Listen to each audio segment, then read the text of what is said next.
All right, ladies and gentlemen, you are welcome to another great episode on your favorite political talk show, The Truth, with Ben Jokes. TINUBU's reforms attracted over $40 million foreign investment in 2 years. Adiola. Now, there are so many ways to look at this. First of all, we all know that TINUBU has not attracted a single investment into this country in his 2 years. So the statement itself is a lie. Secondly, even if he has attracted $40 million in 2 years, is that something to call an achievement? $40 million investment at the current exchange rate is just about 70 billion naira. That's not even up to half of the money TINUBU spent on his private jet. Yet the entire country is supposed to consider that an achievement over 2 years, and to cap it all, it is even a lie. What a tragedy. And that was a senator making that statement to tell you that this country is doomed. The economy will not respond to lies and propaganda. That is why no matter how anyone wants to twist facts and figures, the average Nigerian who wears the shoes knows where it pinches. The country is sinking. Many are already leaving the major cities and going back to their states. Some are even going back to their local governments because economic activities are collapsing. Rent is outrageous. Careers are being cut short. Destinies are being destroyed, all because a clueless man says it is his turn. And few hours ago, the Emir of Kano, SANUSI Lamido Sanusi, began to call for massive protest and demonstration against TINUBU. He said every facet of Nigeria is battered. Concurrently, PowerPoints from Peter Obi's latest meeting with obedience began circulating. Before I show you details of these top stories and how Nigerians reacted, let me quickly show you this video. Now, I know that there are some ardent supporters of Alhaji Atiku Abubakar on this channel. So I'm bringing you a video from one of Atiku's biggest supporters criticizing Hakim Baba Ahmed for asking Atiku to step down from the 2027 presidential race. I brought this video up here because I needed to clarify some things. Let's take the video. I wouldn't have been bothered if Dr. Hakim Baba Ahmed had come out and said, Atiku, don't run because you don't have the experience. Don't run because you don't have the capacity. Don't run because you don't have the resources. Don't run because you don't have the political reach and network. These are germane things that somebody can query. Don't run because you have bad health, and these are the result of your state of health. But telling me, as a Nigerian at my level, that somebody should not run because he has contested many times, does that make any sense? Because, anyway, it's his right, it's his view. I give it to him. About his age. He says it's about 80 and at that age, taking the position of chief executive officer should tell me, sir, of a country of over 200 million people may not be it should tell me, sir, where in the hierarchy of ladder, age is a factor. See, let me tell you this, doctor. The calls for generational change are quite valid, but it must never be mistaken for a generational sabotage. Take it from me today. It must be a process. It must be planned. It must be well executed. It must be backed by vision. It shouldn't be backed by this emotional blackmail and then Twitter hashtags. It doesn't work that way. That's what the old man does not understand. And true statements don't abandon their country when the need arises. Mandela had a vision. He went to jail 27 years and still come back and achieve that dream. In France, they beckoned on Charles de Gaulle when the country was going down, who has come. And in Malaysia, we knew what happened. 90-something-year-old man, and they turned around the entire nation. So what is stopping us from that? Why would you expect an Atiku that you know his political profile, who has built bridges, who has burnt some to favor national development and national growth, to just drop his structure, to drop when he still has the capacity to do it? It doesn't make any sense to me as far as I'm concerned. I know how close you are to It's not about being close, it's being factual. You heard that. Now, to the speaker and to all lovers of Atiku Abubakar watching this video, I want to make certain things clear. Number one, we are not forcing or trying to blackmail Atiku into stepping down. That is, those of us who are saying the man should step down and become a kingmaker, he should step down and become a godfather. It's not a blackmail, neither is anyone trying to force him. Atiku will eventually do whatever he wants to do. So that word blackmail should not be used again, please. Secondly, at least 70% of those asking Atiku to step aside today voted this same Atiku in 2019 against Buhari. So we are not saying he is an incompetent person. That's not what we are saying. What we are saying is there is time for everything. There is time to join the army. There is time to be among the troops. There is time to command a unit. There is time to be a general. And of course, there is time to retire, especially when there are better soldiers that can do the work on the field than you. But a soldier remains a soldier forever, whether he's in active service or he has retired. That is what we are trying to tell Atiku. Atiku turns 80 years old in 2027. We have seen what an old Buhari did to this country. We are seeing what an overaged Tinubu is doing to this country. So supporting another 80-year-old to take over power when there is a younger and better option, read my lips, when there is a younger and better option, is stupidity of the highest order, because you are doing the same thing over and over again and expecting a different result. For me, it is Atiku's time, to back Obi to be president. But if Atiku wants to run, good luck to him. However, Tinubu is depending on northerners to help him rig northern states. Atiku is from the north. He should prevent that by winning 70 to 80% of northern votes, whether it is by rigging or any other means. Yes, because it is his region. Let him deliver his region for the first time. Let him deliver it landslide.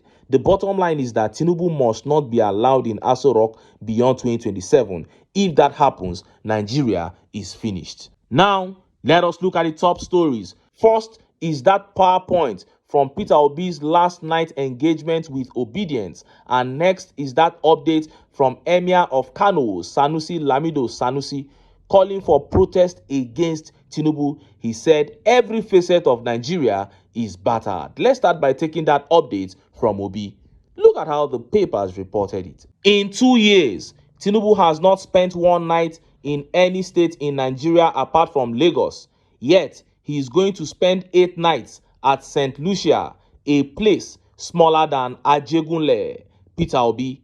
Speaking during a live Twitter space on Parallel Facts on Sunday, Obi said, in 2 years, Tinubu has not spent one night in any state in Nigeria apart from Lagos. Yet, he's going to spend 8 nights at St. Lucia, a place smaller than Ajegunle.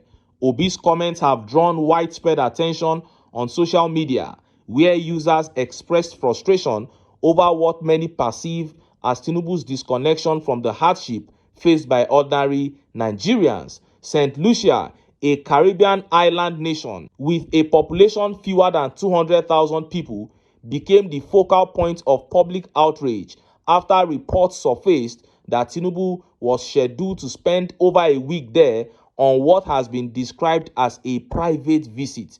Critics argue that such an extended stay in a foreign country, especially amid economic turmoil at home, reflects misplaced priorities. Obi's reference to Ajegunle, a densely populated and economically challenged district in Lagos, was particularly poignant, underscoring the absurdity of choosing an overseas vacation over visiting Nigeria's struggling states. You heard that.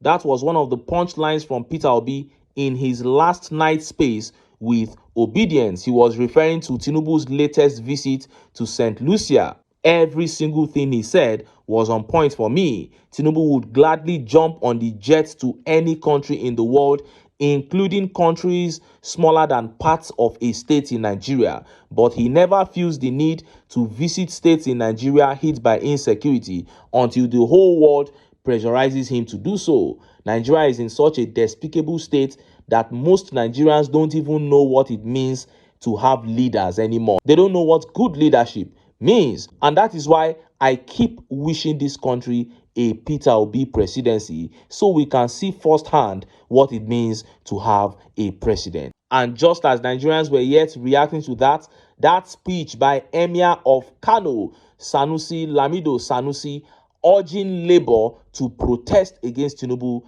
began circulating. Look at how the papers reported it. Every sector in Nigeria is battered. Emir Sanusi. The Emir of Kano, His Royal Highness Muhammadu Sanusi II, has lamented the worsening state of Nigeria's economy, stating that every sector in the country is battered and in decline. According to the Emir, the Nigerian labor movement is going through one of its most challenging eras in history and no longer stands as the vocal champion of the masses as it once did. Every other sphere of human endeavor in Nigeria is now being battered. The economy, social life, education, health, all are going down, the Emir said. Even the labor movement is under a dwindling fortune. He described the current hardship in the country as unprecedented, pointing to recent increases in fuel prices and a steep economic downturn. He noted that in the past, labor unions were at the forefront of resisting anti-people policies and defending the rights of workers. In those days, labor was the vanguard of the struggle, united with student unions, market associations, religious leaders. What is happening now? Labor seems to have lost its voice, he queried. While addressing union leaders, he urged them to revisit the foundational principles of trade unionism, the 3 C's: cooperation, contestation, and confrontation, as tools to protect and advance workers' rights. You start with cooperation. If that fails, move to contestation. And if that too fails, you confront. Confrontation has many forms, and strike action is just one of them. Labor leaders now travel by air. It wasn't so in our time, but that privilege must translate into improved welfare for union members. He said confrontation has many forms and strike action is just one of them. It should not only be strike actions. That means you should also protest. What Sanusi is calling for here is a national protest that is led by the labor union. He said labor union used to be the ones speaking for the people in their own days. So he's calling for a shutdown led by labor union, which is the most legal form of protest that you can think of in any nation of the world. The labor union, the trade unions, the student union, the market unions, that is what this man is championing. People should stand up and protest. And I know that many Nigerians will be very quick to say that what have protests yielded in the past? The answer to your question is very, very simple. How many people have come out to protest? And before you said, Ben Jokes, are you also going to protest? I have said it here many times. I have been part of almost every single protest in this country. As a matter of fact, during the End Bad Governance protest last year, I was on the field and I even recorded the video I posted that day from the field, inhaling tear gas and facing police as they were shooting and all. This is the habit that Nigerians must cultivate. People must hit the streets. If 1,500 people, 200 people come out for a protest in a state, by the time they divide themselves into 4-5 groups and they scatter all over the state, there will be a handful in each group and police will easily disperse them. But if 10,000 people come out in each state, that is just 370,000 people nationwide, not even up to 1 million people in a country of over 200 million people. But if 10,000 people can come out in each state, I am telling you, every demand they make will be met by government. We are not even talking about removing a government now. That one will be at the polls. Then you can use revolution, protest, and everything to defend your votes or to call for transfer of election results from the polling unit to the IREV. That is a different case. What I'm saying is that even an evil government, even a man that has vowed not to do good, can be forced to reverse evil policies if Nigerians come out in mass. If 10,000 Nigerians come out in each state of the federation demanding that petrol price must be dropped to 300 naira per liter, 5,000 people go and block each government house of the governors. 5,000 people move to the gate of the villa. They block everywhere. 2,000 to National Assembly, 2,000 to the National Airport. I am telling you, under 24 hours, the price of petrol will be dropped to that 300 naira. It is because these politicians have not seen any confrontation from the people. That is what Sanusi is saying. And look at how Nigerians reacted. Let's take some of the tweet reactions. Abdullahi Idris here says, Tinubu is a terrible president sitting on stolen mandate. That is why this is happening. And Isa Sadiq Ishola here says, the worst is yet to come unless the clueless T-Pain is removed in 2027. He lacks the experience, the ideas, and the best practices of governance to fix Nigeria. His policy has crippled not just the everyday sector, but the economy of Nigeria. That is it. Unless this man is shown the way out in 2027 by every means necessary, this country might be damaged beyond repair, and it is all going to happen before our eyes. Now, Lamido Sanusi is coming out to say this. This is the second time he's coming out to speak openly against this government. And don't come and tell me that he didn't speak against Buhari. That is not my business. All I'm concerned about is that the way this country is now is too bad in my own eyes, and I want it to change. And anybody who is trying to change it is my friend. All hands must be on deck. Traditional rulers, religious leaders, this is not the time to collect 2 million naira, 5 million naira and think that your problems are sorted. How many days or months will it take for the economy to swallow up that money in your hand, and then you begin suffering like the rest of the masses? Nigerians must cast sentiments aside and come together, unite to take their country back. But until then, make I still enter town, make I go get some ogbonge political news wey una go like. Why? Because now because of una, now I dey here. So don't go away. Don't go away.